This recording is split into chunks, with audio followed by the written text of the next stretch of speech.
Hi guys, lecture number 4 और आज अपन start कर रहे हैं चैप्टर नंबर 2 जिसका नाम है मॉडर्न बिजनेस एनवायरनमेंट। इसको शुरू करने के पहले आई होप आपको चैप्टर 1 समझ में आ गया होगा और आपने रिवाइज भी किया होगा। ठीक है, मैंने क्विक रिवीजन वीडियो भी डाल दिया था जिसमें हम 8 मिनट में रिवाइज कर पाए थे पूरे चैप्टर को इन कंप्लीट वे। और अपन ने और आई होप आपने वो 8 मिनट को यूज़ करके और उस चैप्टर को कम्प्लीटली रिवाइज कर लिया होगा। अगर आपने नहीं किया है तो ये चैप्टर स्टार्ट करने के पहले आप एक बार रिवाइज कर लो क्विकली और फिर आ जाओ इस चैप्टर नंबर 2 पे जिसका नाम है मॉडर्न बिजनेस एनवायरनमेंट। नया चैप्टर दिख रहा है आज स्क्रीन पर। ऑलराइट, सो अब अपन आ जाते हैं इस चैप्टर के ओवरव्यू में जिसको मैंने एज यूजुअल आईसीआई के स्टडी मटेरियल से ही पिकअप किया है क्योंकि उन्होंने बहुत अच्छे वे में बना रखा था। सो यहाँ पर आप देख सकते हो कि ये जो चैप्टर ओवरव्यू है इसमें आपको काफ़ी सारे टॉपिक्स दिख रहे होंगे, काफ़ी सारे नाम अलग अलग नए नए दिख रहे होंगे। सो ये नए नए नाम को अपन समझने वाले अच्छी तरीके से और चैप्टर ओवरव्यू को देख के आपको शायद समझ में नहीं आएगा कि इस चैप्टर के अंदर क्या क्या है, but we will go deep into every topic of this chapter, how important this chapter is from exam point of view and from the syllabus point of view, very very very important। ठीक है, सो ये जो सारे concept हैं इन सारे concept के ऊपर कभी ना कभी क्वेश्चन बना हुआ है या फिर बन सकता है। ठीक है, और आईसीआई जो है एग्जाम में वही पूछती है जो आप नहीं पढ़ोगे, इसलिए अपने को क्या करना है, अपने को सारा कुछ ही पढ़ना है ना। सो अपन स्टार्ट कर रहे हैं इस नए चैप्टर से और अपने फर्स्ट टॉपिक पे जाने के पहले अपन देख लेते हैं कि इस ग्रीन बबल में सर जी क्या कह रहे हैं। So the most important topics are covered in this chapter. Modern business environment को समझने के लिए अपने को कुछ मॉडर्न टेक्निक्स चाहिए, इसकी वजह से अपन कुछ नए कंसेप्ट पढ़ने वाले हैं इस चैप्टर के अंदर और कुछ इनोवेटिव तरीके से अपन को समझने की कोशिश करेंगे। और अपना इनोवेटिव तरीका क्या है, यानी कि एग्जाम्पल्स और बहुत सारे एग्जाम्पल्स जिनकी वजह से अपने को समझ में आ जाता है। अपने कुछ एग्जाम्पल्स अपन सेट करके रखते हैं, वो अपने फिक्स एग्जाम्पल्स होते हैं अपने को कंसेप्ट समझने के लिए। That is how we learn it and that is how we understand it better. Alright, moving on to the chapter। अपना पहला टॉपिक है मॉडर्न बिजनेस एनवायरनमेंट। और मॉडर्न बिजनेस एनवायरनमेंट में ऐसा मॉडर्न क्या है। सो आप देखो कि सबसे पहले जब शुरुआत हुई थी प्रोडक्शन की या सर्विस प्रोवाइड करने की, सो इस तरह की जब शुरुआत हुई थी तब से लेकर एक बहुत ही लंबे टाइम तक जो मार्केट था वो सेलर का था। ठीक है, सेलर का मार्केट होना मतलब क्या कि वो जो है मार्केट के टर्म्स को या फिर जो ट्रांजैक्शंस हो रहे हैं उसके डायमेंशंस को वो डिक्टेट करते थे, यानी कि सेलर डिक्टेट करते थे और बायर का कुछ इसमें रोल ही नहीं था, कुछ से ही नहीं था। ठीक है, समझ लीजिए अगर आपको गवर्नमेंट कुछ दे रही है और आपके पास उसको चॉइस करने की वो पावर ही नहीं है या फिर आपके पास ऑप्शन ही नहीं है कि आप उसमें अपनी कुछ चॉइस रख सको, आपको जो मिल रहा है वही लेना है। सो किस तरह से रहेगा। सो आप इमेजिन कीजिए ऐसा ही मार्केट हुआ करता था जब सेलर्स मार्केट हुआ करता था। सो सेलर्स मार्केट में जो सेलर है वो हर तरह के डायमेंशन को एक ट्रांजैक्शन में जितने होते हैं उनको डिक्टेट करता था। ठीक है, ये टर्मिनोलॉजी आपको दिमाग में सेट करनी है। If you want you should just right it in this side वाली लाइंस पे, जिसको आप देखोगे हेडिंग ही मैंने दे रखी है इंपॉर्टेंट टर्मिनोलॉजी। ठीक है, सो यहाँ पे आपको सारी इंपॉर्टेंट टर्मिनोलॉजीज लिखनी है। अगर आपको लिखना नहीं है सो जस्ट हाईलाइट इट, मैंने ऑलरेडी उसको बोल्ड कर रखा है, but you could underline it और highlight it with a highlighter. Okay, so इसकी वजह से आप जब वापस इस चैप्टर को पढ़ोगे ना तो आप रिकॉल कर पाओगे बहुत ही आसानी से, आपने पढ़ा हुआ है इसलिए आपको फटाफट से रिकॉल हो जाएगा। ठीक है, सो वापस से सर्विस प्रोवाइडर जो है वो डिक्टेट करता है, क्या डिक्टेट करता है, टर्म्स डिक्टेट करता है ट्रांजैक्शन के। ये होता है सेलर मार्केट। वहीं पे आता है बायर्स मार्केट। बायर्स मार्केट कैसे, जैसे अभी जो मार्केट एग्जिस्ट करता है वो बायर्स मार्केट हुआ है। ये बायर्स मार्केट क्या ओवरनाइट चेंज हो गया, ऐसा नहीं है। Over a period of time धीरे धीरे ग्रेजुअली बायर्स मार्केट में कन्वर्ट हुआ है। और आज के टाइम पे, आज की डेट पे हमें जो चाहिए, जब चाहिए और जैसा चाहिए, इनफैक्ट जिन फीचर्स के साथ चाहिए और जिस प्राइस पे चाहिए, हर चीज़ हम लोग डिसाइड करते हैं और हमें वो प्रोवाइड भी होती है, हमारी एक्सपेक्टेशंस फुलफिल भी होती है। इनफैक्ट अब जो सेलर होता है या जो प्रोवाइडर होता है वो किस एंगल से सोचता है, वो इस एंगल से सोचता है कि कस्टमर को क्या चाहिए। पहले ऐसा नहीं होता था, पहले होता था कि हमें जो प्रोवाइड करना है हम वो प्रोवाइड करेंगे, आपको चाहिए तो आप ले लो। और कस्टमर को क्योंकि वही लेना पड़ता था क्योंकि उसके पास ऑप्शन ही नहीं था। ठीक है। सो यहाँ पर किस तरह के डायमेंशंस की बात हो रही है? पहला है प्राइस। प्राइस किस तरह से डिटरमाइन की जाती थी? जनरली कॉस्ट प्लस अप्रोच लगता था, जिसमें क्या होता है कि जो कॉस्ट आती है अपनी, उसमें एक अपन मार्जिन ऐड करते हैं, और वो मार्जिन ऐड करने के बाद अपना वो मार्जिन जो होता है वो प्रॉफिट होता है। सो मार्जिन ऐड करने के बाद जो अपना प्राइस आया उस प्राइस पे अपन बेच रहे हैं। ऐसा अपन क्यों कर पा रहे थे पहले, यानी कि सेलर्स क्यों कर पा रहे थे? क्योंकि बायर्स के पास ऑप्शन नहीं था, चॉइस नहीं थी, इतने प्रोडक्ट्स अवेलेबल नहीं हुआ करते थे, इतनी सर्विसेज नहीं हुआ करती थी, और प्राइस इसलिए वो ज़्यादा कोट कर पाता था क्योंकि ज़्यादा सप्लायर्स भी उस टाइम पे नहीं थे। ठीक है। सो अगर एक ही सेलर होगा तो वो तो मनमानी प्राइस पे बेचेगा ना आपको प्रोडक्ट, ऑलराइट। और प्रोडक्ट ही वही सप्लाई कर रहे हैं, अगर आपको कहीं और से प्रोडक्ट ही नहीं मिलेगा तो फिर आपको जहाँ से मिलेगा वहीं से लेना पड़ेगा ना। The second point is response time, यानी कि आपको जो चाहिए वो ज़रूरी नहीं है आपको हाथों हाथ मिल जाए, या फिर आपको मिले भी, ये भी ज़रूरी नहीं है। ठीक है। सो आपको जो चाहिए वो अगर मिल भी रहा है तो ज़रूरी नहीं हाथों हाथ मिल जाए, उसमें बहुत टाइम लगता था। वो डिटरमाइन कौन करेगा? सप्लायर। उसको जब देना होगा वो तब देगा। So response time was high. Third point is quality. हो सकता है अगर आप बहुत ज़्यादा क्वालिटी एक्सपेक्ट कर रहे हो अपनी प्रोडक्ट में, सो वो आपको ना मिलती हो, क्योंकि सेलर्स मार्केट था तो सेलर जो है डिटरमाइन करता था कि उसको अपनी प्रोडक्ट की क्वालिटी कितनी रखनी है। ओके। सो आप इमेजिन कीजिए कि अगर अगर अपन सिंपल सी बात करें, जैसे कि एक सोप की, आप इमेजिन करो कि एक ही सप्लायर है पूरे इंडिया में या पूरे मार्केट में, एक ही सप्लायर है जो कि सोप प्रोड्यूस करता है और सेल करता है। अब वो जो प्राइस पे बेचना चाहेगा उस प्राइस पे आपको खरीदना पड़ेगा। सेकंड इज उसकी क्वालिटी वो मेंटेन जितनी करना चाहेगा उतनी करेगा, और आपको आपके पास ऑप्शन नहीं है, अब आपको वही परचेज करना पड़ेगा। ठीक है। अब क्वालिटी वो क्यों कॉम्प्रोमाइज़ करेगा? क्योंकि एक तो उसको प्राइस अपनी कॉस्ट कम रखनी है, एट द सेम टाइम वो प्राइस तो कितनी भी रख सकता है ना, बट ऐसा भी नहीं है कि वो बहुत ही ज़्यादा ही प्राइस रख लेगा, वो एक रीजनेबल मार्जिन ही ऐड करेगा। सो इसलिए वो ट्राई करता है कि अपनी कॉस्ट को कम करते जाए, और कॉस्ट को कम करने के चक्कर में कई बार वो क्वालिटी से कॉम्प्रोमाइज़ भी कर देता है। और उसके अलावा जैसे हो सकता है सेम सोप में आप क्वालिटी जो एक्सपेक्ट कर रहे हो वो आपकी यहाँ पे हो सकता है कोई दूसरा पर्सन है जो क्वालिटी इतनी एक्सपेक्ट नहीं कर रहा है, वो शायद यहाँ पर होगा। तो इस वजह से उसको एक क्वालिटी खुद ही डिटरमाइन करके वो मेंटेन करता था प्रोडक्ट की, और अपना प्राइस खुद सेट करता था। जितना वो कॉस्ट कम कर पाएगा उतना उसको प्रॉफिटेबल होगा।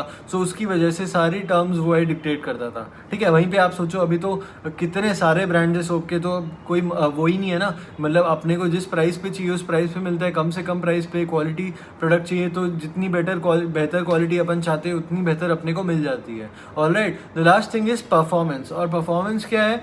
परफॉर्मेंस ये है कि जो प्रोडक्ट है उससे आप कुछ एक्सपेक्ट कर रहे होगे, यानी कि आप चाहते हो कि वो प्रोडक्ट की वजह से आपको ये फ़ायदा हो, या फिर अगर आप सर्विस की बात करें तो सर्विस आपको इस तरह की मिले। ठीक है। आपके मन में कुछ एक्सपेक्टेशंस होती है, बट ज़रूरी नहीं है कि वो परफॉर्मेंस आपको वो प्रोडक्ट या सर्विस दे पाए। ठीक है। सो परफॉर्मेंस भी जो है वो कस्टमर डिक्टेट नहीं कर पाता है या एक्सपेक्ट नहीं कर पाता है, वो भी जो सेलर होता है या जो प्रोवाइडर होता है वही डिसाइड करता है। ठीक है। अब अपन आ जाते हैं सेलर्स मार्केट से मूव करके बायर्स मार्केट पर। तो बायर्स मार्केट पे अपन मूव कैसे कर पाए और ग्रेजुअली ये चेंज कैसे आया?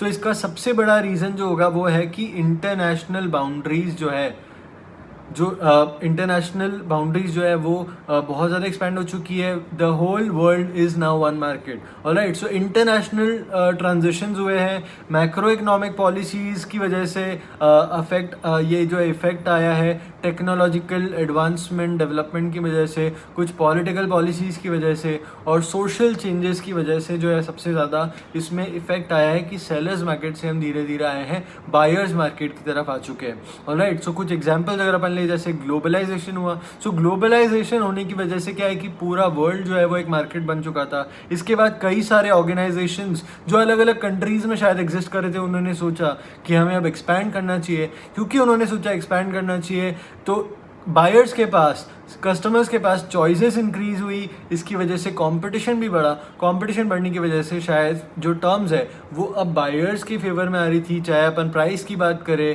क्वालिटी की बात करें, रिस्पॉन्स टाइम की बात करें और परफॉर्मेंस। ये चारों फैक्टर्स की अगर अपन बात करते हैं, इनफैक्ट और भी अदर फैक्टर्स होते हैं। सो इनकी अगर अपन बात करें, सो हर तरह से अब कस्टमर को फ़ायदा पहुंचाना ही एम हो चुका था ऑर्गेनाइजेशन का। ओके। इसके अलावा अगर मैं बात करूं क्योंकि अब अपन वर्ल्ड लेवल पे ग्रो कर चुके थे, एक्सपैंड कर चुके थे, तो उसकी वजह से एक्सेस कैपेसिटी एग्जिस्ट कर रही थी प्रोडक्शन में भी, डिमांड में भी, चाहे अपन सर्विस की बात करें या फिर अपन प्रोडक्ट की बात करें, ठीक है। बट क्या हर प्रोडक्ट हर सर्विस में ऐसा था? ऐसा नहीं है। कुछ एरियाज में, ठीक है, सिलेक्टेड एरियाज में, सिलेक्टेड प्रोडक्ट, सिलेक्टेड सर्विसेज में एक्सेस कैपेसिटी एग्जिस्ट कर रही थी प्रोडक्शन की भी, और उसकी डिमांड भी थी, ठीक है, उसकी रिक्वायरमेंट भी थी। सो इसकी वजह से जब एडिशनल ऑर्गेनाइजेशंस और इस एरिया में स्टेप इन किए, तो उसकी वजह से कंपटीशन जो है वो और इंक्रीज हुआ, और उसकी वजह से बायर्स को और फायदा पहुंचा, ठीक है। The next point is data और नॉलेज बहुत ज़्यादा अवेलेबल है आजकल हमारे फिंगर टिप्स पे, सारा का सारा डेटा, सारी नॉलेज अवेलेबल है। सो ये होने की वजह से, क्योंकि जो एज अ बायर जो है हम लोग बहुत ज़्यादा अवेयर भी हुए, और उसके अलावा हमारी जो एक्सपेक्टेशंस है, हमारी जो रिक्वायरमेंट्स है, वो भी प्रोवाइडर्स तक पहुंची, और उन्होंने शायद उसको केटर करने की कोशिश करी किसी दूसरे ऑर्गेनाइजेशन से पहले। ऑलराइट, सो इस वजह से उन्होंने जो है मैनेजरियल मेथड्स भी नए अप्लाई करना शुरू किए, उनकी थॉट प्रोसेस चेंज हो गई। Alright, next point is timely availability of materials. पहले मटेरियल्स भी कम अवेलेबल हुआ करते थे। अगर किसी को कोई प्रोडक्ट बनाना है, उसके लिए कुछ मटेरियल्स रिक्वायर्ड है, कुछ सर्विसेज रिक्वायर्ड है। सो जो इनपुट्स होते थे, वो इनपुट ज़रूरी नहीं है कि उनको बहुत टाइमली अवेलेबल हो जाए ताकि वो प्रोड्यूस करते जाए और हमें प्रोवाइड करते जाए। सो इसके लिए अब जो हो चुका है वो ये है कि टाइमली अवेलेबिलिटी है मटेरियल्स की, इनपुट्स की, सर्विसेज की, ठीक है। आप आगे पढ़ोगे इस सब्जेक्ट में, और वो होगा एक कंसेप्ट जिसको कहते हैं जस्ट इन टाइम। एग्जांपल लेते हो तो जस्ट इन टाइम में क्या होता है कि आप सप्लायर्स जो रहते हैं आपके, उनके साथ में आप टर्म्स इस्टेब्लिश करते हो और उनको बोलते हो कि आपको इतनी क्वालिटी प्रोडक्ट चाहिए, और आपको जब चाहिए वो तब डिलीवर करते हैं। आपको होल्ड करके नहीं रखना पड़ता, आपको उनसे खरीद के और उसको स्टॉक करके नहीं रखना पड़ता। आपको जब चाहिए प्रोडक्शन यूनिट पे, जब मैन्युफैक्चरिंग यूनिट पे उसकी रिक्वायरमेंट आई, आप ऑर्डर प्लेस करोगे और आपको वो टाइमली अवेलेबल करा के देंगे, ठीक है। सो टाइमली अवेलेबिलिटी ऑफ मटेरियल्स हो चुका है, सर्विसेज हो चुका है।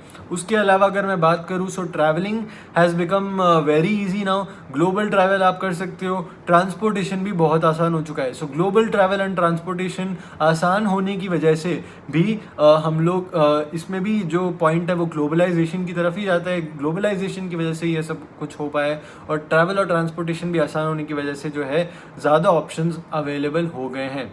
ऑलराइट, यानी कि अगर हमें परचेज करना हुआ कुछ प्रोडक्ट जो कि हमें हमारी कंट्री में जो मिल रहा है वो पसंद नहीं है, हम लोग किसी बाहर की कंट्री से बहुत ही आसानी से आजकल मंगा सकते हैं। So that is what has changed from a sellers market to a buyers market.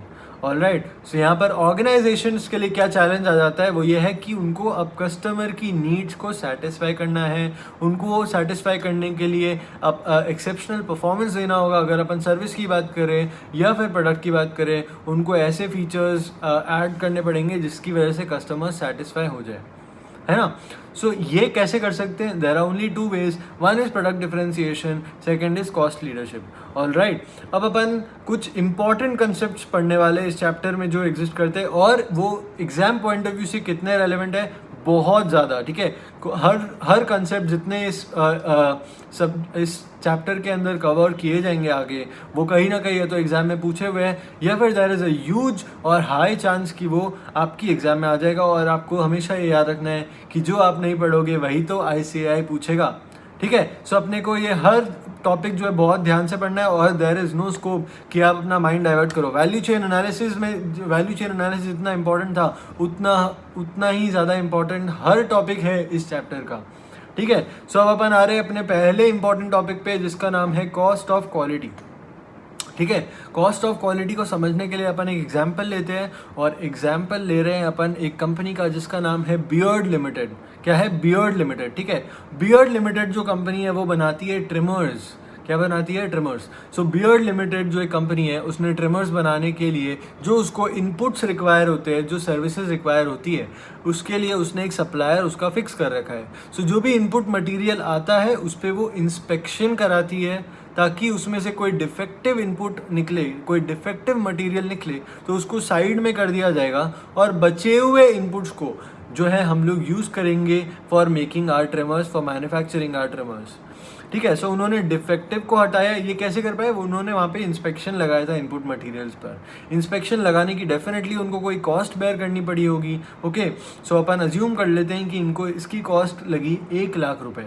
कितनी? 1 लाख रुपए किसकी? साल की, पूरे साल की 1 लाख रुपए। So they incurred 1 lakh rupees पर एनम to do what? To inspect the raw materials or to inspect the input materials that they have received from their supplier. Alright, अब अपन ने इस मटेरियल को यूज़ किया, मतलब बियर्ड लिमिटेड ने यूज़ किया to transform it into trimmers, और trimmers बनने के बाद इन्होंने वापस से एक इंस्पेक्शन के लिए जो है सेटअप लगा रखा है। सो यहाँ पर इन्होंने इंस्पेक्शन के लिए सेटअप लगाया, और इसकी वजह से इनको पता चला कि कोई अगर डिफेक्टिव ट्रिमर हुआ है या कोई डिफेक्टिव प्रोडक्शन हुआ है, उसको हम रिमूव कर देते हैं और फिर हम लोग प्रोडक्ट को सेल करते हैं। ऑलराइट, सो यहाँ पे जो इन्होंने इंस्पेक्शन लगा रखा है, वो इंस्पेक्शन में इनको पता चला कि कुछ ट्रिमर्स जो है डिफेक्टिव निकले। सो इन्होंने उनको उसको साइड किया और बाकी ट्रिमर्स को ये अब सेल करने लग गए कस्टमर्स को। ऑलराइट, सो लेट्स से कि वापस जब इन्होंने इंस्पेक्शन किया आफ्टर मैन्युफैक्चरिंग ऑफ ट्रिमर्स, उसका कॉस्ट भी इनको लगा ₹1 lakh per annum. Alright, so total cost इनको दोनों तरह से इंस्पेक्शन करने में जो टोटल कॉस्ट लगा that is ₹2 lakh per annum. वहीं पे अगर अपन अब दूसरी कंपनी की बात करें जिसका नाम है दाढ़ी लिमिटेड। क्या है? दाढ़ी लिमिटेड। दाढ़ी लिमिटेड भी ट्रिमर्स बनाती है, और उन्होंने भी इंस्पेक्शन सेटअप लगा रखा है? वो किसी तरह का कोई इंस्पेक्शन नहीं कर रहे हैं। ऑलराइट, सो दाढ़ी लिमिटेड है और दाढ़ी लिमिटेड ने इंस्पेक्शन नहीं लगा रखा है। इंस्पेक्शन नहीं लगाने की वजह से there is a huge chance कि उनके कुछ प्रोडक्ट्स डिफेक्टिव निकलने वाले हैं। सो डिफेक्टिव निकले डेफिनेटली, पर उनको बेचने के पहले तो पता ही नहीं चलेगा। सो अगर अपन अज्यूम कर लें, इस सिर्फ और सिर्फ इस एग्जाम्पल के लिए अपन ये अज्यूम कर लेते हैं कि उनको कुछ विजिबल डिफेक्ट्स दिख गए ट्रिमर्स में बेचने के पहले। ओके, जिसको उनको अब रिपेयर करने का खर्चा क्या आया? वो है 1 लाख रुपए। उन्होंने इंस्पेक्शन सेटअप नहीं लगा रखा है उसको आइडेंटिफाई करने के लिए, बट कुछ विजिबल डिफेक्ट्स दिख गए और वो है 1 लाख रुपए का उनको रिपेयर अब उस पर करना पड़ा। Okay, the next thing is कि जो बचे हुए ट्रिमर्स उन्होंने बेच दिए, उसमें से भी कस्टमर्स कुछ कंप्लेंट लेके आ गए।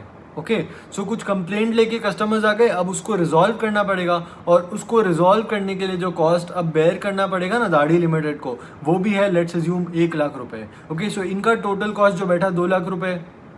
सब आप कंपेयर करोगे मॉनेटरी टर्म्स में तो बियर्ड लिमिटेड है, बियर्ड लिमिटेड को जो कॉस्ट इनकर कर रहा है इंस्पेक्शन करने का वो है 2 लाख रुपए, बट उसको कोई भी डिफेक्ट नहीं मिल रहा है, लास्ट में कस्टमर कंप्लेंट नहीं आ रही है।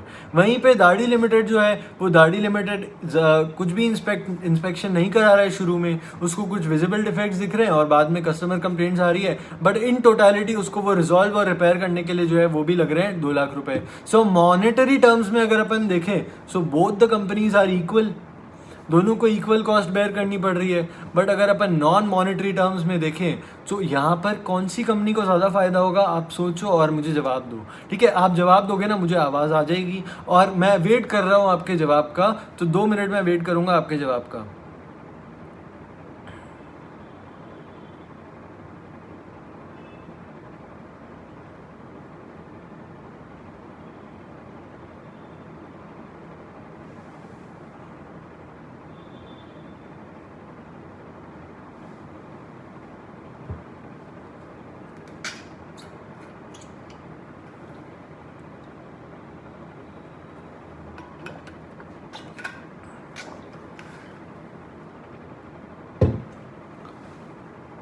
सो मुझे कहीं से आवाज़ आई है और वो आवाज़ में उन्होंने जवाब ये दिया है कि जो बियर्ड लिमिटेड है सर, उनको ये फ़ायदा होने वाला है कि उनको कस्टमर को सेटिस्फाई करने के लिए मतलब आसानी हो जाएगा, मतलब कि कस्टमर बहुत ज़्यादा सेटिस्फाई होने वाले हैं बियर्ड लिमिटेड से इन कंपैरिजन टू दाढ़ी लिमिटेड, क्योंकि कस्टमर कंप्लेंट नहीं आ रही है बियर्ड लिमिटेड को। सो उनका शायद मार्केट शेयर एक्सपैंड हो जाए।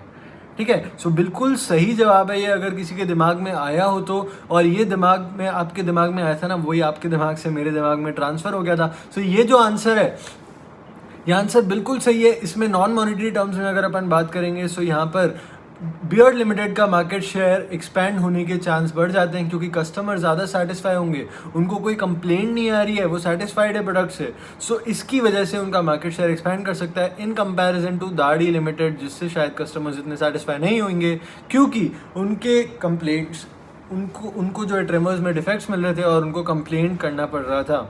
ओके, क्या और फायदे हो सकते हैं? सो और फायदे क्या क्या हो सकते हैं ये अपन समझते हैं। पहला फायदा ये हो सकता है कि जो बियर्ड लिमिटेड है, बियर्ड लिमिटेड ने इंस्पेक्शन कराया इनपुट्स पर ट्रांसफॉर्मेशन होने के पहले, यानी कि मैन्युफैक्चरिंग यानी कि ऑपरेशन होने के पहले। सो ऑपरेशन होने के पहले उन्होंने जब इंस्पेक्शन कराया था तो बहुत सारे उन्होंने डिफेक्ट्स जो है रिमूव कर दिए थे, जिसकी वजह से शायद उनकी प्रोडक्टिविटी इतनी अफेक्ट नहीं होगी ऑपरेशंस की। वहीं पे अगर अपन बात करें दाढ़ी लिमिटेड की, सो हो सकता है दाढ़ी लिमिटेड का प्रोडक्टिविटी अफेक्ट हो जाए, बिकॉज उनको इनपुट्स उन्होंने इंस्पेक्ट नहीं किए थे, कोई डिफेक्टिव इनपुट्स अगर उनको मिले सो उसकी वजह से उनका जो प्रोसेस अटक सकता है या अफेक्ट हो सकता है, प्रोडक्टिविटी अफेक्ट हो सकती है।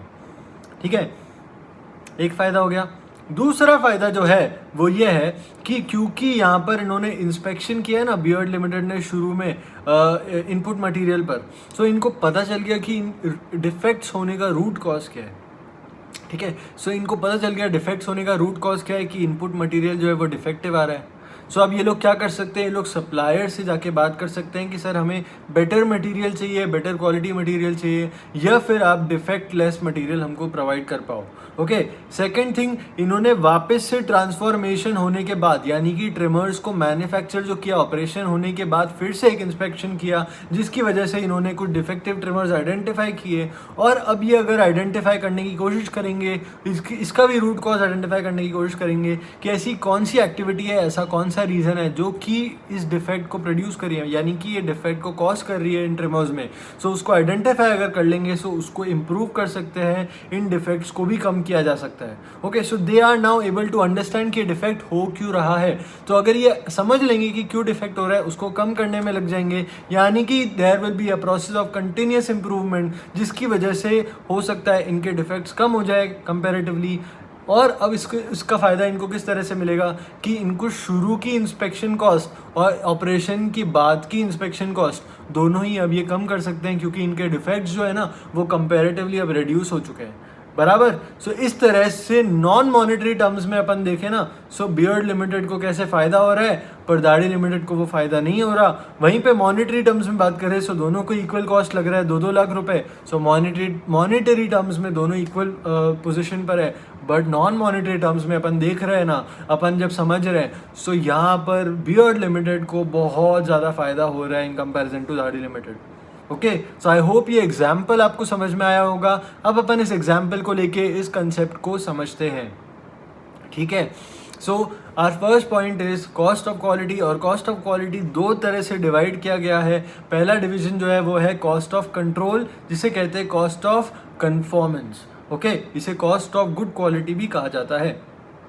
द सेकेंड पॉइंट और second bifurcation is cost of failure of control, या फिर कॉस्ट ऑफ नॉन कन्फॉर्मेंस, और इसे कॉस्ट ऑफ पुअर क्वालिटी भी कहा जाता है।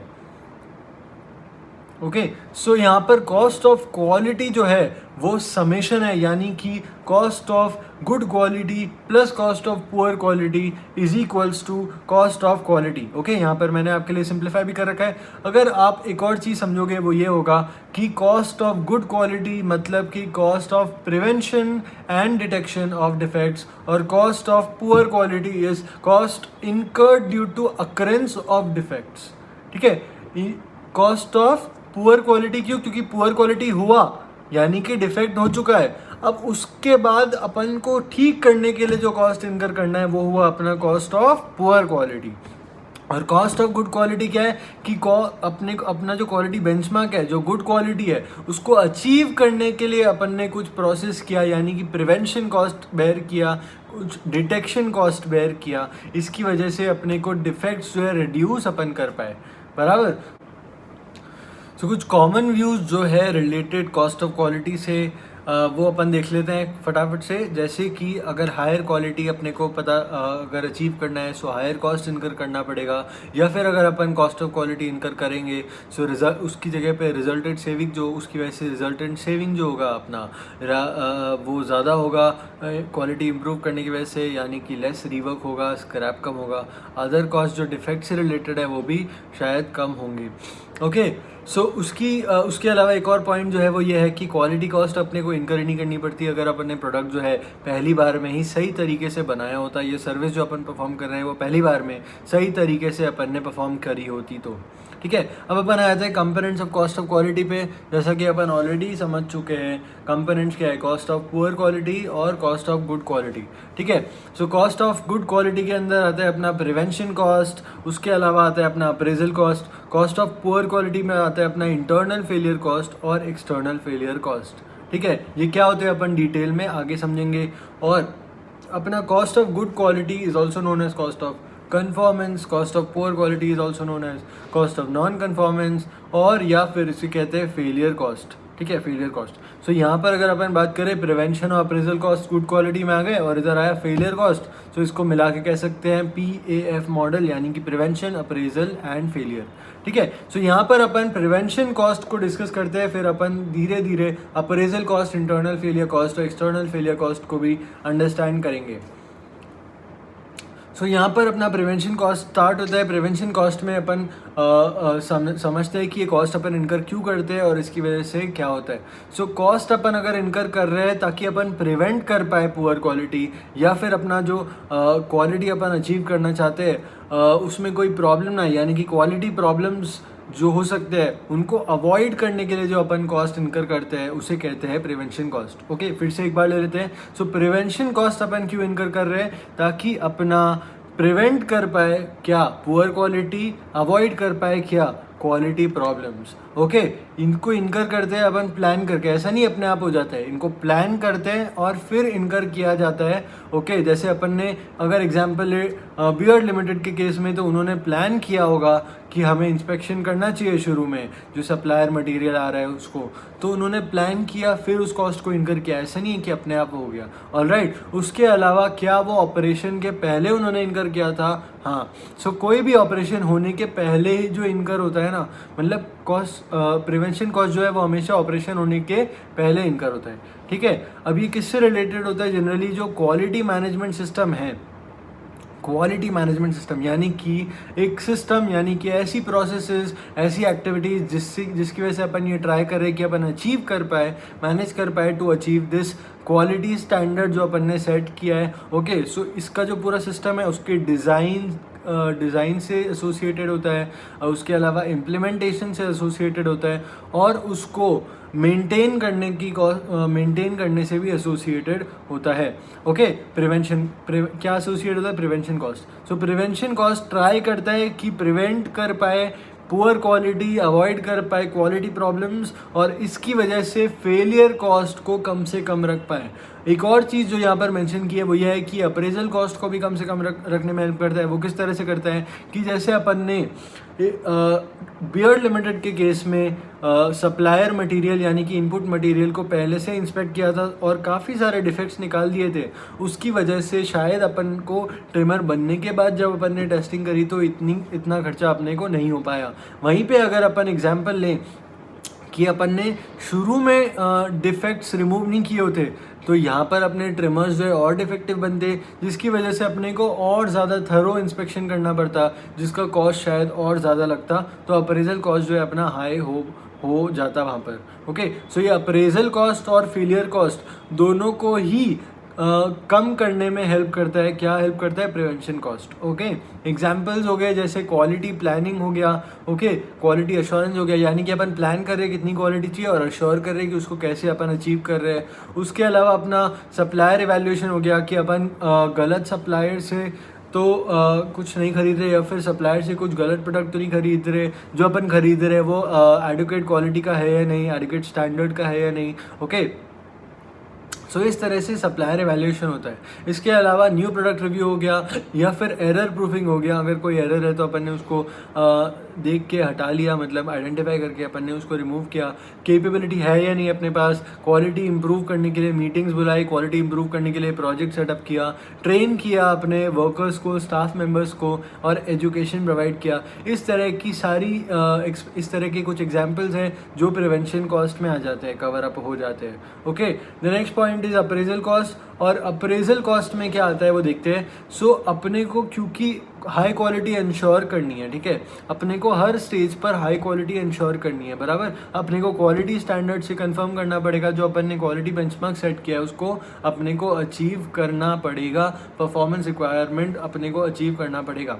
ओके, सो इस सब को अचीव करने के लिए, इंश्योर करने के लिए अपन कुछ कॉस्ट इनकर करते हैं और वो कॉस्ट होता है अपना appraisal cost. Okay, so basically किस चीज़ से एसोसिएटेड होते हैं ये एसोसिएटेड होते हैं with measuring the quality, with monitoring the activities which are related to quality. Okay, so determine करते हैं कि अपन क्वालिटी रिक्वायरमेंट से कितना ज़्यादा कंफर्म कर पा रहे हैं, कितना दूर है, कितने पास है विद द क्वालिटी रिक्वायरमेंट जो अपन ने सेट किया है, उससे कितनी डिग्री तक अपन कंफर्म कर पा रहे हैं, कितना अपन कंफर्म नहीं कर पा रहे। सो ये मेजर करते हैं, इवैल्यूएट करते हैं, जैसे कि, और अगर अपन बात करें ऑडिट करते हैं इस तरह से कि अपन कितनी डिग्री तक कंफर्म कर रहे क्वालिटी रिक्वायरमेंट तक, अपन अपनी एक्टिविटीज़ को मेजर करता है, ये मॉनिटर करता है जो कि क्वालिटी से रिलेटेड होता है, ताकि अपन अचीव कर पाए अपने क्वालिटी स्टैंडर्ड को।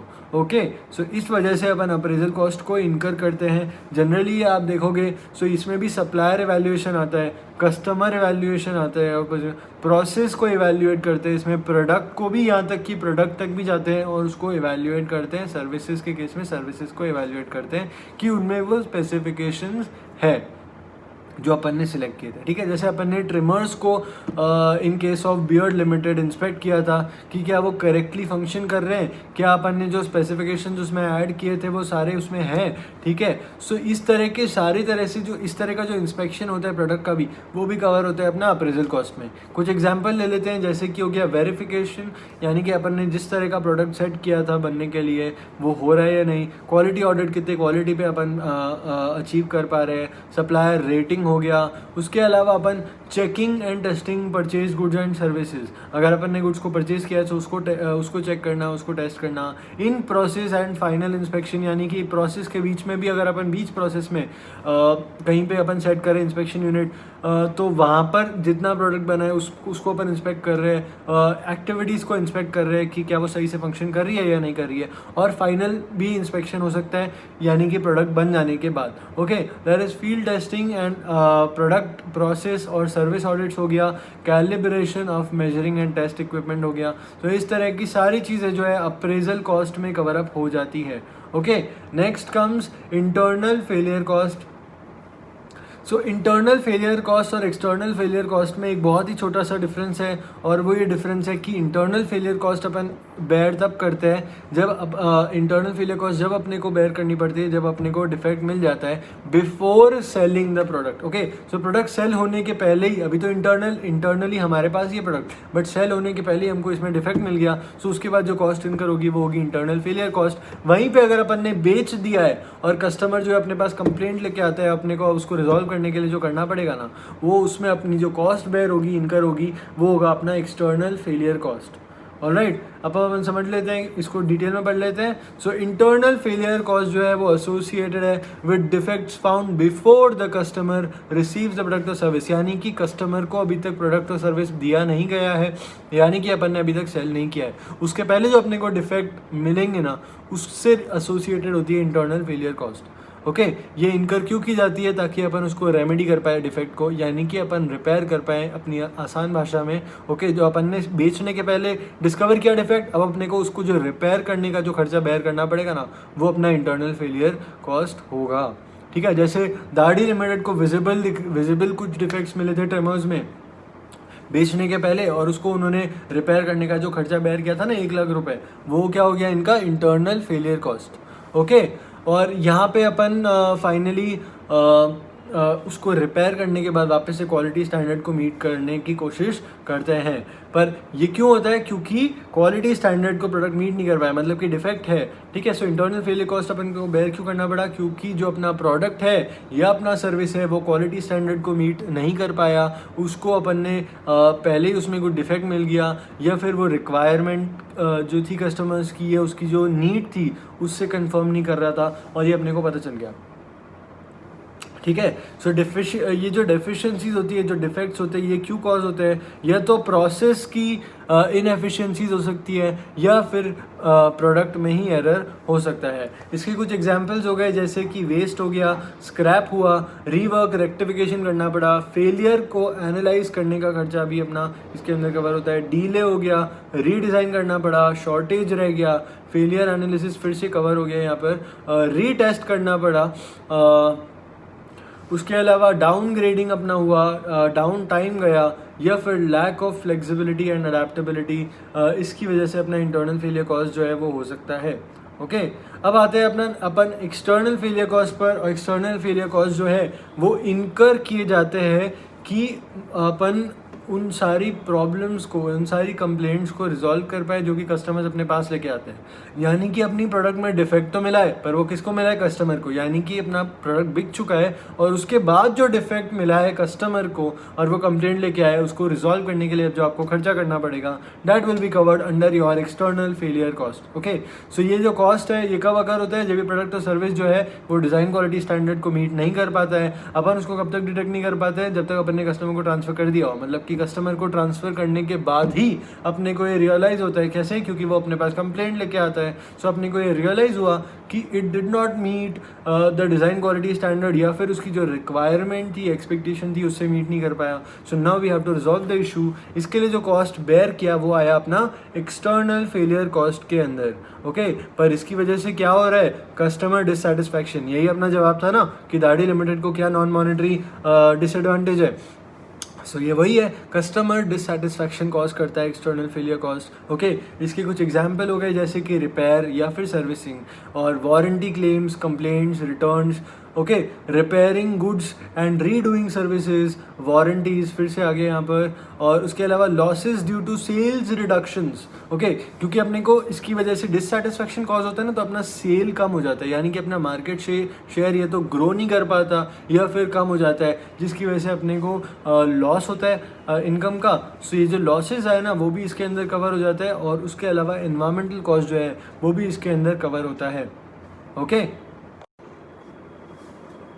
तो आप देख रहे हो कि नीचे जो है वो इलस्ट्रेशंस दिए हुए हैं, और इलस्ट्रेशंस अपन कवर अप करने के पहले मैं आपको बता दूं, इसमें 3 तरह से क्वेश्चन बनता है। कॉस्ट ऑफ क्वालिटी के 3 तरह से क्वेश्चन बनता है। ठीक है, पहला तो हो गया कि अपन टाइप ऑफ कॉस्ट को आइडेंटिफाई कर रहे हैं, जो कि जनरली अपना कवर अप हो जाता है इजी टाइप ऑफ क्वेश्चंस में। ठीक है, सो आइडेंटिफाई क्या कर रहे हैं कि टाइप ऑफ कॉस्ट क्या है? प्रिवेंशन कॉस्ट है, अप्रेजल कॉस्ट है, इंटरनल फेलियर कॉस्ट है, एक्सटर्नल फेलियर कॉस्ट है। ठीक है, तो ये इजी टाइप क्वेश्चन में कवर हो जाता है। सेकेंड टाइप ऑफ क्वेश्चन ये होता है कि अपने को कॉस्ट ऑफ क्वालिटी को कैलकुलेट करने के लिए कहा जाता है। ठीक है, सिनेरियो देके। सो अपने को सिनेरियो दे दिया जाता है और अपने को बोला जाता है कि now calculate the cost of quality. Okay, so ये अपना हो गया, थोड़े से मीडियम टाइप के क्वेश्चंस में कवर हो गया। ठीक है, इजी भी नहीं कहेंगे, डिफिकल्ट भी नहीं कहेंगे। और थर्ड जो है, जिसमें इस तरह के सिनेरियोज बनाए जाते हैं जो कि थोड़े से डिफिकल्ट हो जाते हैं अंडरस्टैंड करने के लिए। बाकी क्वेश्चंस इन तरह के क्वेश्चंस के कंपैरिजन में डिफिकल्ट हो जाते हैं, ऐसे डिफिकल्ट नहीं है। सो वो हो गया अपना डिसीजन मेकिंग। ओके, इसमें अपने को सिनेरियोज दिए जाते हैं कि पहले क्या है, मतलब अभी क्या हो रहा है, क्या प्रपोज्ड स्टाइल है। सो उसमें कितना बेनिफिट अपने को मॉनेटरी होगा, नॉन मॉनेटरी होगा, या अपने को बेनिफिट नहीं होगा। सो आप एवेल्युएट करो, डिसीजन लो।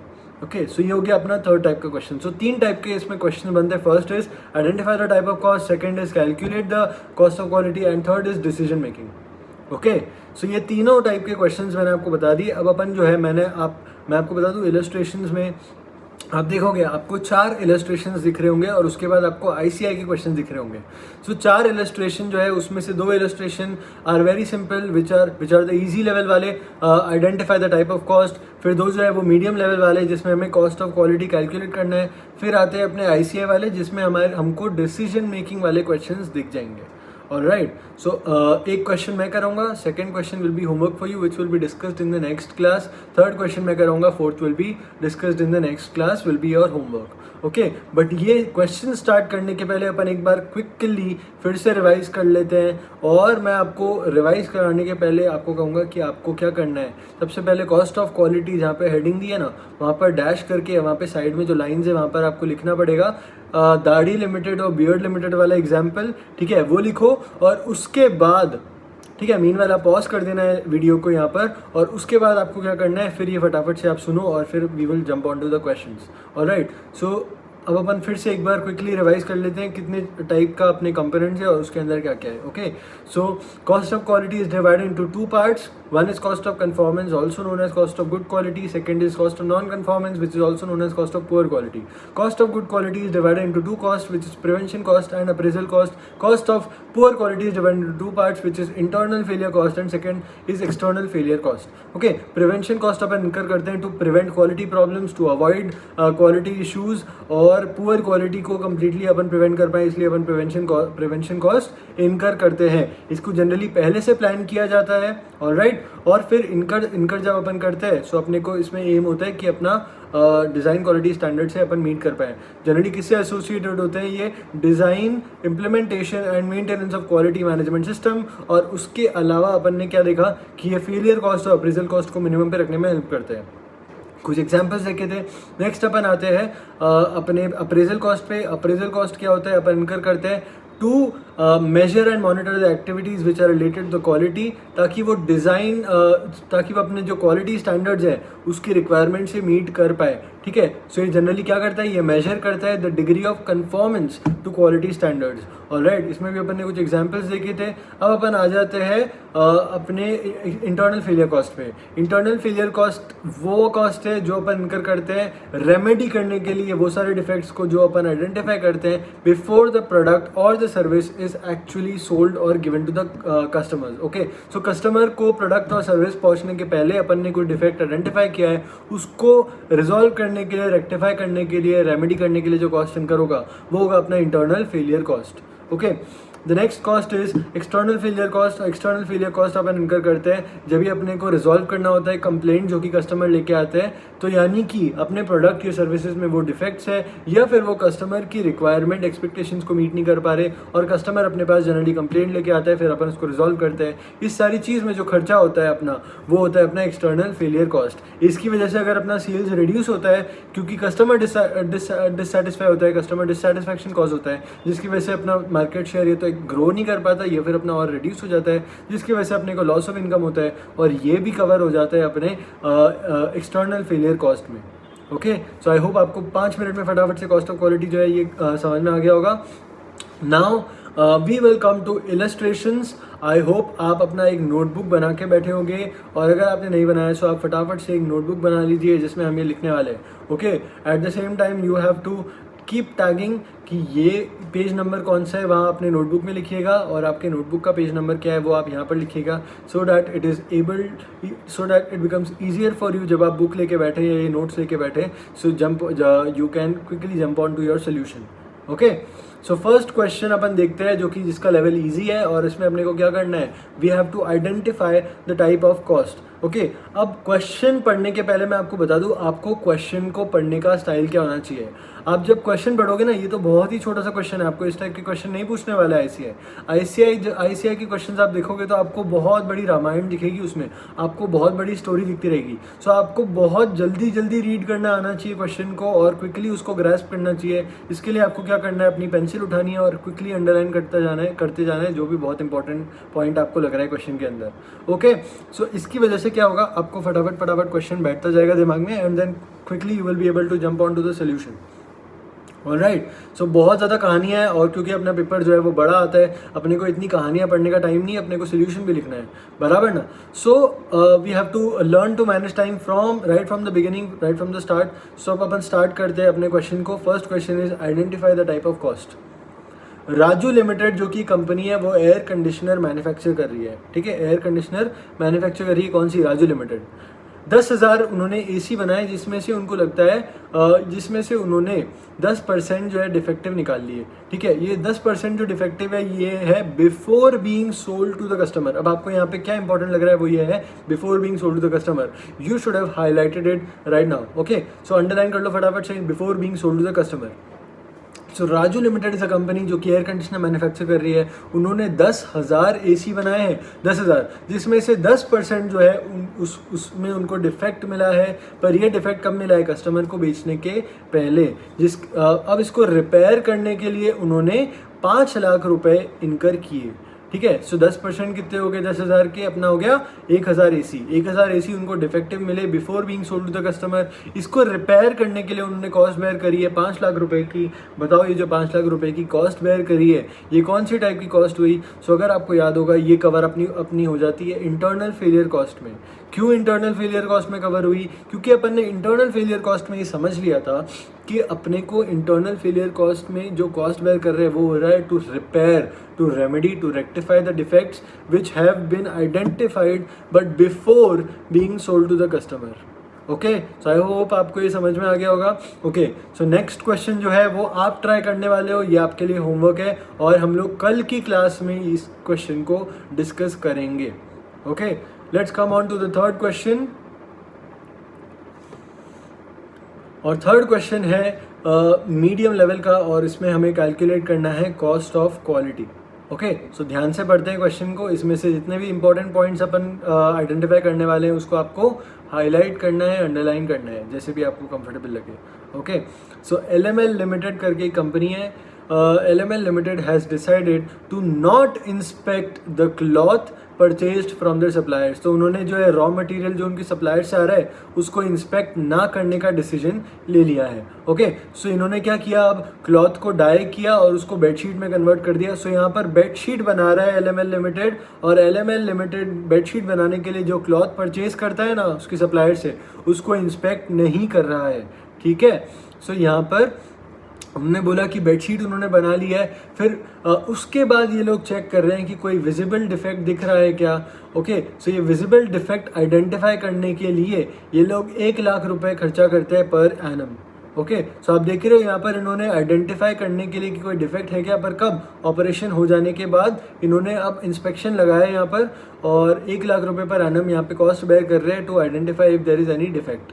ओके, सो ये टेस्ट करने में ये लोग आइडेंटिफाई करते हैं कि 10% जो है प्रोडक्शन का जो कि है 5 lakh pieces. Okay, so in such testing it is identified that 10% of the total production of 5 lakh pieces, यानी कि इनका टोटल प्रोडक्शन 5 लाख पीसेस का है पर एनम और उसमें से 10% ये लोग आइडेंटिफाई कर रहे हैं कि डिफेक्टिव है। ओके, सो अब डिफेक्टिव इन्होंने आइडेंटिफाई कर लिया है 10%, यानी कि इनके 50,000 पीसेस जो है वो डिफेक्टिव है। और अब इस डिफेक्टिव पीसेस को ये लोग क्या करने वाले हैं वो देखते हैं। सो यहाँ पे ये लोग बोल रहे हैं कि अब इसको ये लोग करेंगे ब्लीच। ओके, सो ब्लीचिंग कॉस्ट जो है वो है 10 रुपये पर पीस, 10 रुपये पर पीस, यानी कि 50,000 पीसेज में ये लोग हर पीस पे 10 रुपये अब लगाएंगे ब्लीचिंग कॉस्ट का और उसके बाद फिर ये लोग रीयूज़ कर सकते हैं। और रीयूज़ करने के लिए अब ये लोग बोल रहे हैं कि इनको वापस से बेडशीट में ट्रांसफॉर्म करने के लिए 20 रुपये पर पीस लगेगा, यानी कि इन टोटलिटी आप देखो 50,000 पीसेस पे 10 + 20 यानी कि 30 रुपये जो है वो लग रहे हैं। आई होप आपका कैलकुलेटर आपके पास में होगा, मेरा कैलकुलेटर मेरे पास में है। अब अपन कैलकुलेट कर रहे हैं 50,000 × 30, okay, which comes to 1 lakh, which comes to 15 lakhs, alright, so 15 lakh rupees इन्होंने इनकर किया है to rectify the defect, right। आगे बढ़ते हैं क्वेश्चन को और आगे क्वेश्चन में लिखा है कि ये जो डिफेक्टिव पीसेस भी है ना इनको भी ठीक कर दिया जाता है और उसके बाद फिर सारे पीसेस को मार्केट में बेचा जाता है 2,000 रुपये पर पीस पे। कितने पे? 2,000 रुपये पर पीस में ये लोग सारे सारी बेडशीट्स को बेच रहे हैं, यानी कि पूरे के पूरे 5 लाख पीसेस जो है वो तो बिक ही रहे हैं, बट और कितने में बिक रहे हैं? 2,000 पीसेस पर, 2,000 पर पीस पर, बट 5 लाख में से 50,000 को वापस से रिपेयर करना पड़ रहा है और फिर हम लोग बेच रहे हैं। ओके, सो रिपेयर कॉस्ट अपन ने निकाल लिया है ऑलरेडी, 10 + 20 यानी कि 30 × 50,000 अपना आया था 15 लाख। ऑलराइट, अब ये बोल रहे हैं out of the pieces sold 1% bedsheets are return. Okay, out of the pieces sold यानी कि कितने? 5 लाख, 1% बेडशीट्स आर रिटर्न, यानी कि 5 लाख का 1% जो होता है वो होता है अपना 5,000 और 5,000 पीसेस जो है वापस से आ रहे हैं इनके पास। अब उसको ये लोग क्या कर रहे हैं? पढ़ते हैं। सो ये बोल रहे हैं कि अब प्रोसीजर यूज़ करके ये लोग फिर से उसको रिपेयर करते हैं और वापस से कस्टमर्स को दे देते हैं और कस्टमर्स को देने के लिए इनको डिलीवरी करनी पड़ती है और डिलीवरी कॉस्ट इनका आता है 20,000 रुपये पर एनम का। ठीक है, सो अब अपन कैलकुलेट करते हैं अपना कॉस्ट ऑफ क्वालिटी। कैलकुलेट करने के लिए अपने कौन से टाइप्स के कॉस्ट आ गए? पहला है प्रिवेंशन कॉस्ट। तो यहाँ पर आपको ऑपरेशन होने के पहले कोई इंस्पेक्शन दिख रहा है क्या? सो इन्होंने क्लियरली बोला है कि LML लिमिटेड ने डिसाइड किया है कि इंस्पेक्ट नहीं करेंगे क्लॉथ को जो उन्होंने परचेज किया है सप्लायर से। Okay, so there is no prevention cost being incurred by LML limited. So यहाँ पर अपना आप लिखिए प्रिवेंशन कॉस्ट डैश करके 0। ओके, स्टार्ट करते हैं अपना क्वेश्चन नंबर 3। मैं एक्सेल में सॉल्व करूंगा और बताऊंगा कि किस तरह से अपन प्रेजेंट कर सकते हैं इस आंसर को, और आपको जो है उसको कॉपी में लिखना है। ठीक है, सो स्टार्ट करते हैं। मैंने यहाँ पर ऑलरेडी जो है इंफॉर्मेशन अपने क्वेश्चन की मेंशन कर रखी है। ठीक है, क्वेश्चन नंबर 3 कर रहे हैं अपन, और अपन स्टार्ट करते हैं अब इसको प्रेजेंट करना यहाँ पर साइड में। Alright, so let's begin. तो अपन सबसे पहले यहाँ पे हेडिंग दे देते हैं। हेडिंग अपना हो जाएगा calculation of cost of quality.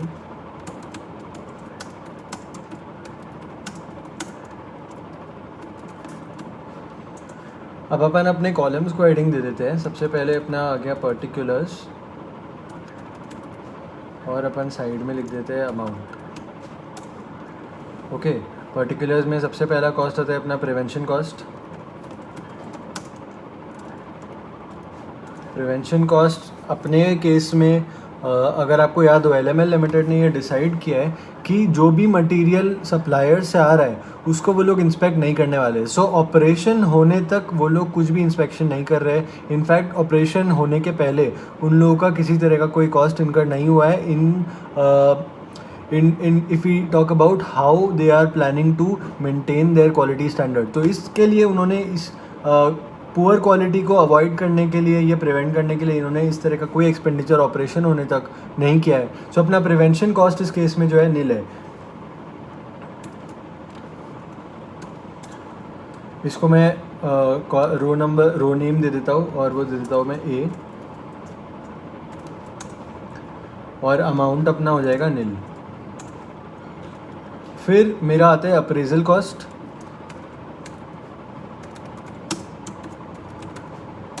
Appraisal cost में उन्होंने अगर आपको याद हो, जैसे मैंने साइड में लिख भी रखा है कि बेडशीट बन जाने के बाद, यानी कि बेडशीट के मैन्युफैक्चर हो जाने के बाद वो लोग इंस्पेक्शन कर रहे हैं उसका to find out if there are any visible defects. Okay, so ये जो आता है अप्रेजल कॉस्ट अपन कब इनकर करते हैं, जब भी अपने को मेजर करना होता है कि कितनी डिग्री तक अपन क्वालिटी स्टैंडर्ड को मीट कर पाए हैं और अचीव कर पाए हैं। ओके, अपन लोग मॉनिटर और मेजर करते हैं अप्रेजल कॉस्ट इनकर करके कि अपन किसको मॉनिटर और मेजर करते हैं, उन एक्टिविटीज़ को जो कि क्वालिटी से रिलेटेड होती है। ऑलराइट, सो यहाँ पर अपन टेस्ट कर रहे हैं कि अपन ने क्वालिटी को कितना मीट किया। इसके लिए अपन लोग यहाँ पर बेडशीट बनने के बाद इंस्पेक्शन कर रहे हैं, और उसके लिए अपन ने कॉस्ट इनकर किया है वो है 1 लाख पर एनम। ओके, सो मैं यहाँ पर लिख देता हूँ inspection cost.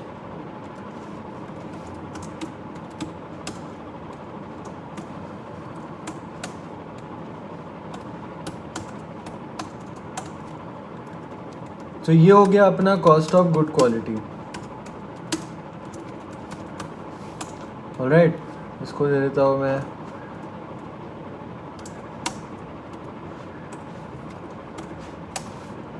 Cost of good quality. आ गया अपना इन दोनों का टोटल जो कि है नील प्लस 1 लाख, बराबर। ये आ जाता है अपना 1 लाख। अब अपन आ जाते हैं अपने सेकंड पोर्शन पे, जिसमें आता है अपना internal failure cost. So internal failure cost में अपन यहाँ पे देखते हैं कि उनको 50,000 पीसेस, यानी 5 लाख इंटू 10% पीसेस जो है उनको डिफेक्टिव मिले थे। उस पर उनको अब 10 रुपीज़ पर पीस से ब्लीचिंग करना होगा, और 20 रुपीज़ पर पीस से उनको वापस से ट्रांसफॉर्मेशन करने में कॉस्ट लगेगा। ओके, सो ये अपना रिपेयरिंग का कॉस्ट आ गया है before we have actually sold the product. Alright, so ये अपना कवर हो जाता है इंटरनल फेलियर कॉस्ट में, है ना। अब अपन यहाँ पे लिख देते हैं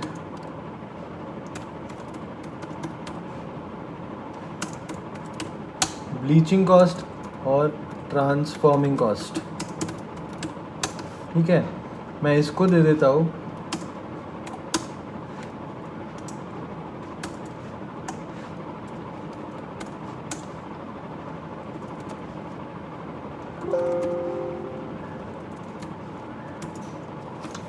ओके।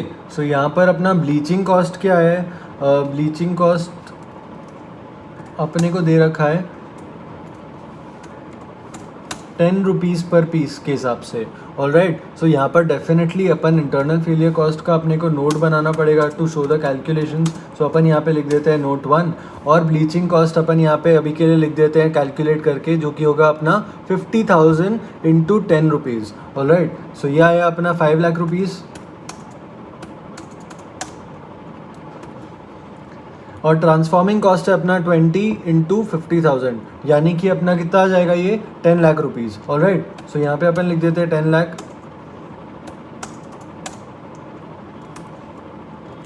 सो इसकी वजह से अपना इंटरनल फेलियर कॉस्ट जो है वो आ जाता है 15 लाख रुपीज़। ऑलराइट, 15 लाख।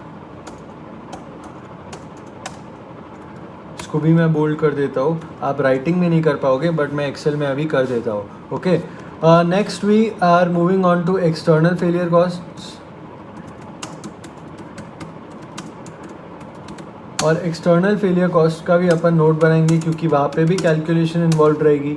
सो इसको मैं दे देता हूँ जी।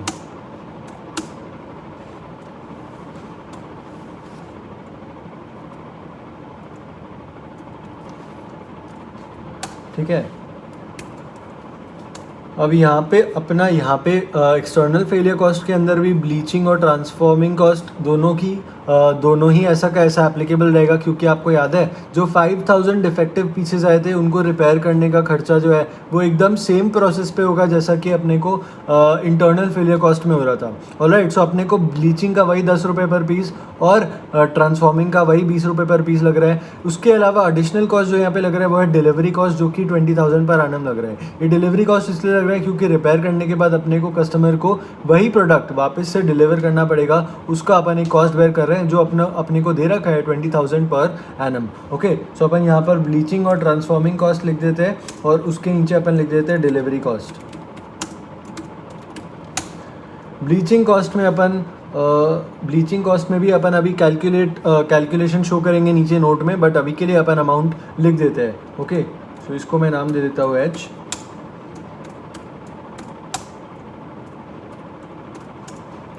Okay, bleaching cost would be 5,000 into 10 rupees, which will come to 50,000 rupees. Similarly 20 into 5,000 करके मेरा ट्रांसफॉर्मिंग कॉस्ट आ जाएगा, जो कि आ जाएगा 1 लाख, और 20,000 मुझे डिलीवरी कॉस्ट दे रखा है। सो इसकी वजह से मेरा 1,70,000 का जो है एक्सटर्नल फेलियर कॉस्ट आ जाता है ना। अब मैं इसके बाद यहाँ पे लिख देता हूँ cost of poor quality. Cost of poor quality को दे देता हूँ कि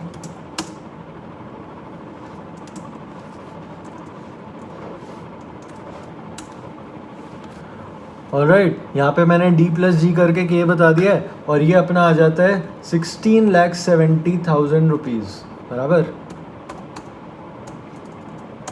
और लास्ट में मैं बता देता हूँ यहाँ पर कॉस्ट ऑफ क्वालिटी, इसको मैं दे देता हूँ L = C+K,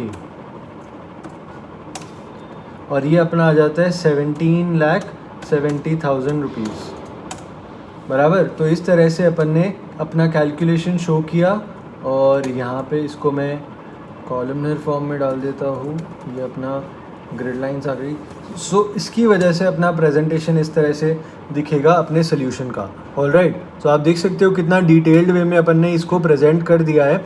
उसके बाद अपन अब क्या करेंगे, इसके नोट्स बनेंगे। Alright, so internal failure cost के लिए अपन नोट नंबर 1 हेडिंग डालते हैं, नोट 1। ठीक है, मैं अभी यहाँ साइड में ही कर रहा हूँ दिखाने के लिए, नोट 1, और इसमें मैं हेडिंग दे रहा हूँ calculation of internal failure cost. Alright, अब अपन यहाँ पे क्या शो करने वाले, अपना सबसे पहले किस तरह से अपन ने कैलकुलेट किया नंबर ऑफ डिफेक्टिव पीसेस, फिर ब्लीचिंग का कॉस्ट बता देंगे मल्टीप्लाई करके दिखा के, और फिर अपन जो है ट्रांसफॉर्मिंग का कॉस्ट दिखा देंगे। So let's do it.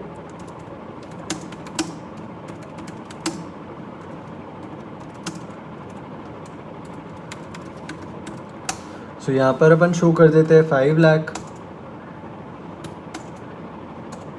Multiplied by 10% = 50,000।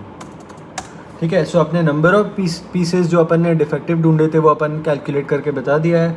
Now we just have to do is bleaching cost piece, therefore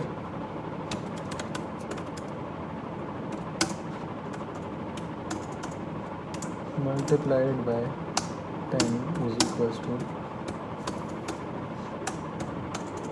5 lakh. Alright, so ये अपन ने यहाँ पर बता दिया कि अपना bleaching cost internal failure cost के अंदर 5 लाख कैसे आया। सिमिलरली अपन ट्रांसफॉर्मिंग कॉस्ट का भी बता देंगे, और ट्रांसफॉर्मिंग कॉस्ट बताने के बाद we will just give a total और internal failure cost is equals to 15 lakh करके अपन बता देंगे। तो ये अपना नोट 1 कंप्लीट हो जाएगा। उसके बाद अपन क्या करेंगे, सिमिलर वे में सिमिलर पैटर्न पे अपन नोट 2 बनाएंगे जिसको हेडिंग देंगे calculation of external failure cost. वही फिर नंबर ऑफ पीसेस डिफेक्टिव अपन बताएंगे कैलकुलेट करके, ब्लीचिंग कॉस्ट, ट्रांसफॉर्मिंग कॉस्ट, और भूलना मत वहाँ पे अपने को डिलीवरी कॉस्ट फिर से एक बार मेंशन करना पड़ेगा। तो वहाँ से अपना टोटल उठ के यहाँ पे आ जाएगा 1,70,000। ऑलराइट, सो इस तरह से अपन जो है क्वेश्चन 3 जो अपना इलस्ट्रेशन था उसको अपन ने सॉल्व किया है, और इस तरह से अपन उसको प्रेजेंट करेंगे अपने आंसर में। ऑलराइट, अभी यहाँ पर इस क्वेश्चन के अंदर अपने से कुछ एनालिसिस नहीं मांगा था, अपने से कुछ भी कंसेप्चुअल नहीं मांगा था।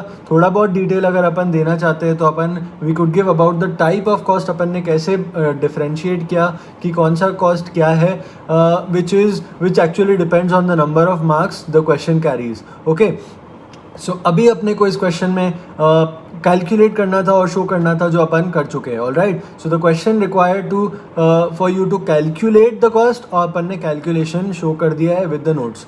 ऑलराइट, सो यहाँ पर अपना ये क्वेश्चन भी कंप्लीट हो जाता है। क्वेश्चन 4 अब आपको घर से करके लाना है। ऑलराइट, अपन कल डिस्कस करेंगे कल वाले लेक्चर में।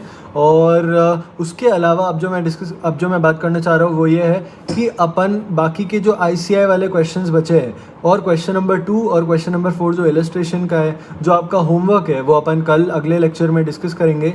उसके बाद अपन अगर टाइम बचा तो अपन आगे वाला टॉपिक जो कि है ऑप्टिमल कॉस्ट ऑफ क्वालिटी, उसको भी अपन पढ़ेंगे, और फिर उस पर एक क्वेश्चन है वो भी डिस्कस कर लेंगे। ऑलराइट, तो यहाँ पर अपन आज की क्लास ख़त्म करते हैं।